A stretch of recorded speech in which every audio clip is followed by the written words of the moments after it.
টলিপাড়া থেকে শুরু করে রাজ্য রাজনীতিতে দেব চর্চায় রয়েছেন। শুক্রবার থেকে অভিনেতা খাদানের শুটিংও শুরু করেছেন। বড়দিনের প্রাক্কালে মুক্তি পেয়েছিল দেব অভিনীত ছবি প্রধান। অতনু রায়চৌধুরী প্রযোজিত এবং অভিজিৎ সেন পরিচালিত ছবিটি বক্স অফিসে ইতিমধ্যেই সুপারহিট হয়েছে। এদিকে অনুরাগীরা ত্রয়ীর নতুন ছবির ঘোষণার অপেক্ষায় রয়েছেন। অতনু এর আগে জানিয়েছিলেন যে দেবের সঙ্গে তার নতুন ছবি নিয়ে কথাবার্তা চলছে।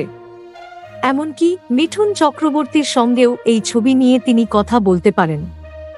অতনু বলেছিলেন, মিঠুনদার শুটিং শেষ হলে তারপর না হয় ওর সঙ্গে কথা বলবো, কিন্তু সবার আগে গল্প ঠিক করতে হবে, তারপর তো অভিনেতা নির্বাচন।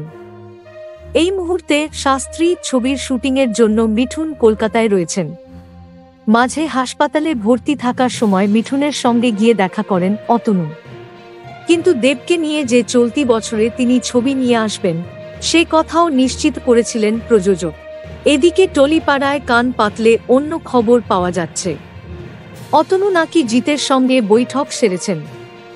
সূত্রের দাবি, একটি নতুন ছবির জন্য তার তরফে জিতের কাছে প্রস্তাব গিয়েছে। আবার বড়দিনের ছবিতে দেবের সঙ্গেই যে তিনি জিতকে রাখতে চাইছেন সে সম্ভাবনা উড়িয়ে দেওয়া যাচ্ছে না।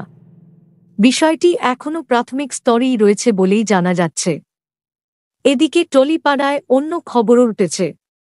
প্রধানের শুটিংয়ের সময় প্রযোজকের সঙ্গে দেবের সম্পর্কের অবনতির খবর ছড়িয়ে পড়ে, যদিও সে কথা দুই পক্ষই হেসে উড়িয়ে দিয়েছিলেন। এখন নিন্দকদের একাংশের দাবি, সেজন্যই অন্য শিবিরে খুঁটি পুঁততে চাইছেন প্রযোজক এবং পরিচালক। আগামী দিনে জিতকে নিয়ে নতুন কোনো ছবির ঘোষণা অতনু অভিজিৎ করেন কিনা সেদিকে নজর থাকবে। পাশাপাশি দেব না জিত কোন সুপারস্টারের ছবিটি আগে ঘোষণা করা হয় সেটাও দেখার।